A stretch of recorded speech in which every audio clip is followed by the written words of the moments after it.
Hi there, it's Sam from Poodles.co.uk. Thank you very much for joining me today. Today's project is a box of tags, and this is one of those giftable projects that you would maybe have and sell at a craft fair, or maybe you would just give it away as a friend. So this is a box that's got 4 tags in, and they're all exactly the same.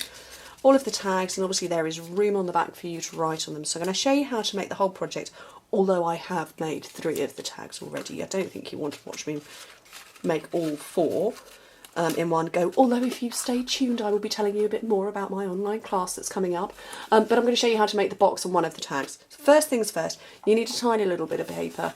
Actually, technically you need 1 sheet of A4 paper to make the A4 card rather, to make the whole project, and then you need some scraps of DSP for the front and the decoration of the tags. But for the box itself you need a piece that is 7 by 4, which is 18 by 10 centimetres. So let me grab my scoring tool, pop that out of the way for 1 minute, and in metric, not in metric at all, in imperial, so we'll do that one first because it's my imperial plate, you score it at 1 inch, 3 1/4, 4 1/4 and at 6.5 inches.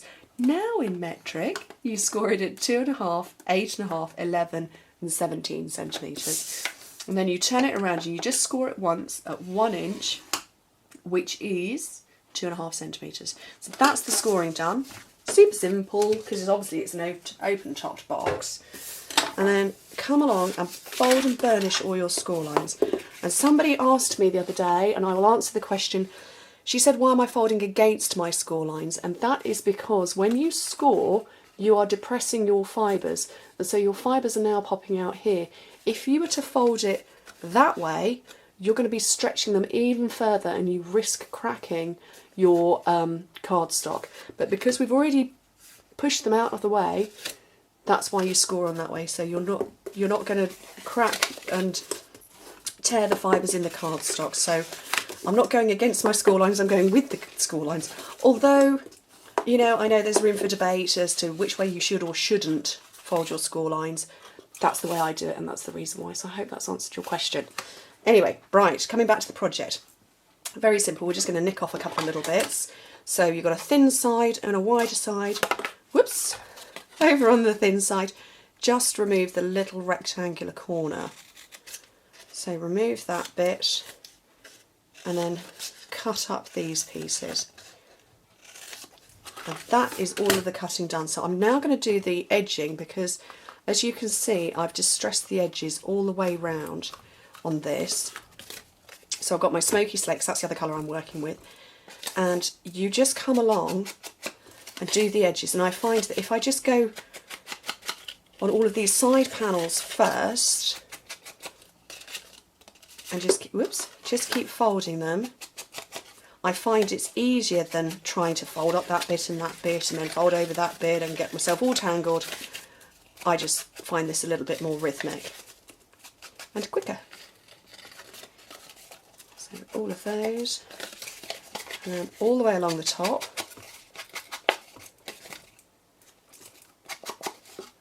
Fold all these ones down, and all the way along the bottom, all in one go.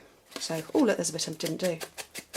So that's quicker than folding and, you know, wrapping it round and twisting and all of that sort of stuff. And then the DSP that you need for it, and for some reason I've only cut 1 piece. I don't really know why that is. It wasn't a deliberate thing. But you need a piece that is 2 by 2 3/4 inches, which is, I don't know, I didn't measure it in centimetres. What's it going to be? It is going to be 7 by 7.5 centimetres. I don't know. I shall make sure it's on my blog. That's oh, you know what? It would probably be helpful if I did this. Yeah, it would be more sensible. It would be 5 by 7.5 centimetres. Look, I've got metric paper. Anyway, silly girl. Right, sponge the edges of this, and this is actually the Whisper White Designer Series paper from the DSP stack. It's white with smoky slate spots, whereas the smoky slate one is the other way round. So as you can see, oh, actually no, that would be the same. But the smoky slate is the colour with white spots. This is white with coloured spots. So this is the one I've chosen because I wanted it over the top. So I'm sticky some snail rather on the back of that. Look, I've just put that all over my grid paper. Find the front of your box if you've only cut one piece like I have, and cut that down. There we go. And put a little piece of sticky strip along there, and some on that part too.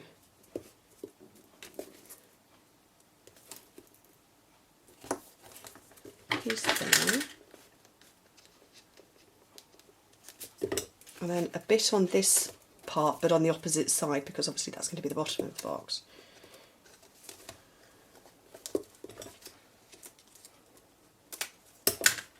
Okay. And then take off the backing of there.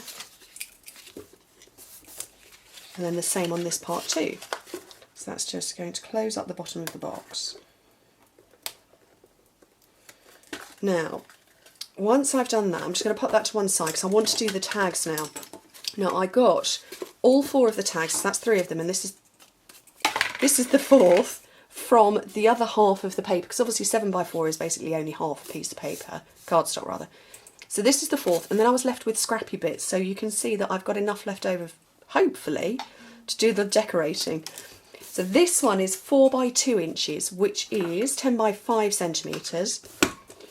And it's just going to make the tag. So you slide it into your scallop tag topper punch, punch it down, and then my corner rounder.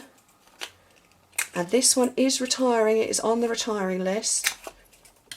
That for that part there. Let's see if I can get all these other bits out. So I need the decorative label punch for the panel on the front. I'm not going to be able to do this, am I? Am I going to get... Oh, no, I'm not. Oh, that's just rubbish. Let's get another piece of wisteria wonder. You need some scraps too. I probably would have got the word out, but I don't think I would have got the flowers out. Nearly. Right. I want three petite petal flowers from that one. Actually, I need some for the front anyway, so it's okay. We'll gloss over that. So I need 1 for the front. It's going to go on there. And then some more of the paper. So I need 1 for each of those. No, I don't. I need 1 for the front of it. And then 3 for the front of the box. Confusing myself here. And I'm going to do some stamping. And I've got the teeny tiny sentiment stamp set. Love it. Just love it. And I've chosen just for you. So I've got that on my block, because I happened to have stamped these in advance. Smoky slate ink again, and I'm going to stamp that twice because it's going to go on the outside of the box and on the inside. And I've got my word window punch. I have my word window punch. There it is. So I'm going to cut those out twice. I didn't stamp that in the right place, did I? Let's try that again. And sponge all of these up, all the bits, every single little part, because it edges them. When you sponge a sentiment that you've punched out, it means that if you don't have another punch out that will help it nest, it means that you can edge it and it doesn't fade into obscurity if you're doing colour on colour, which is obviously what I've done here. And the same that I've done over here. It's colour on colour, but by doing the sponging it means that it lifts it and separates it, and although it is 3D, it just makes it more apparent that it is very much a project with texture to it. Just a bit fancy for me, isn't it? A project with texture. You know what I mean. And it's worth it just to put in a couple of minutes effort to sponge the edges up. It's particularly on a softened project like this. Do these spotty ones too. Did I do the last side of that? Yes, I did.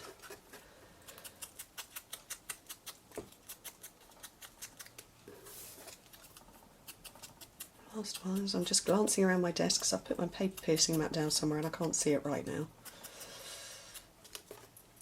There it is. Off to one side. So pick up all of the flowers and lift up all of those in one go. So take the back of your paper piercer. There's my paper piercer. Take the back of that and push it into the centre of all of these petite petals, flowers, and it just lifts them all up immediately. And then some basics rhinestones, one into the middle of all of them. That'd be my phone. I have all of my notifications for Facebook and Pinterest, and my email and everything goes through to my phone. I thought I'd turned it off. Apparently not, so it's gone ding at me.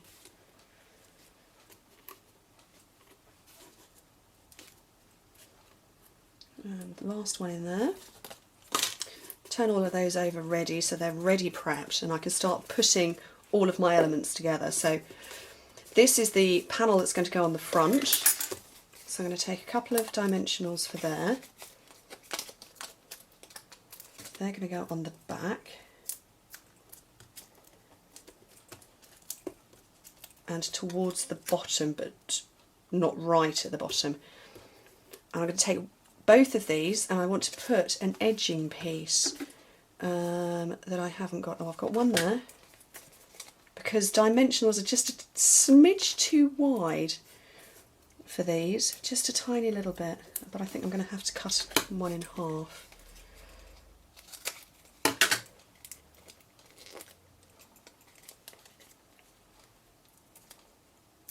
You know what, I've got a couple there, that's fine. They're just a tiny, tiny little bit too wide for the word window. I have one down here on the front of the box, and then the other one is going to go on this tag as well. And it's going diagonally down, so it's between those 2 points there. That's where I've positioned it. And then the flowers, I'm going to pick all of those up with my mini glue dots. So I'm doing the Wisteria Wonder onto Wisteria Wonder for the tag. So 1, 2, 3, and I'm going to take a spotty DSP one that I didn't sponge the edges of. That was sensible, wasn't it? Let's quickly sponge those edges off. Thought I'd counted them all. Another mini glue dot up there. And that can go up there, and then I can put the rest on here. So the same as I've done on this section, I've got my 3 DSP ones down around the greeting. So one on there, and then just sort of cluster them up a little bit. Whoops. And I'm going to have my final one up at the top, and that leaves me a gap to put my ribbon. Put that there. So I have got, for this one, I've gone with the Whisper White Organza ribbon, which I used recently and kind of fell back in love with it again. And I'd forgotten how pretty it is and how gorgeous and how luxurious it is to work with. And so that is going in here, in this section. And this is, you know, this is like tags I've made before. Not to particularly hang anything, but just for pretty factor. And then this is the silver ribbon, 1/8 of an inch ribbon. Just tying a knot in there, and I'm going to tie a double knot because I don't want it to undo. Trim off that bit, there and there, and then I'm going to wrap it around the box as well.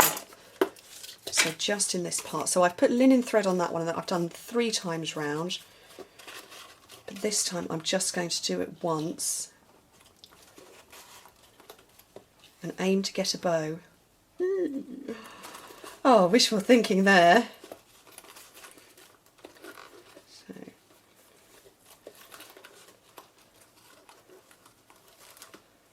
Oh, look! I made a bow! Oh, I'm quite happy with myself. I made a bow.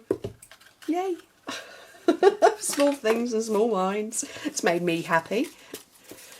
Okay, so my 4 tags can now tuck inside my little box. Oops, I've dropped one. So my 4 tags are all in the box, and then these ones from the original box can all go back in there, and that is so you can see it fits 4 beautifully, perfectly, and it looks rather lovely, and it's freestanding as well, so like I say, great at a craft fair, or great just to have on your own desk to remember to tag something up with. Anyway, look, I made a bow. Thank you very much for joining me, and I hope to speak to you soon. Bye.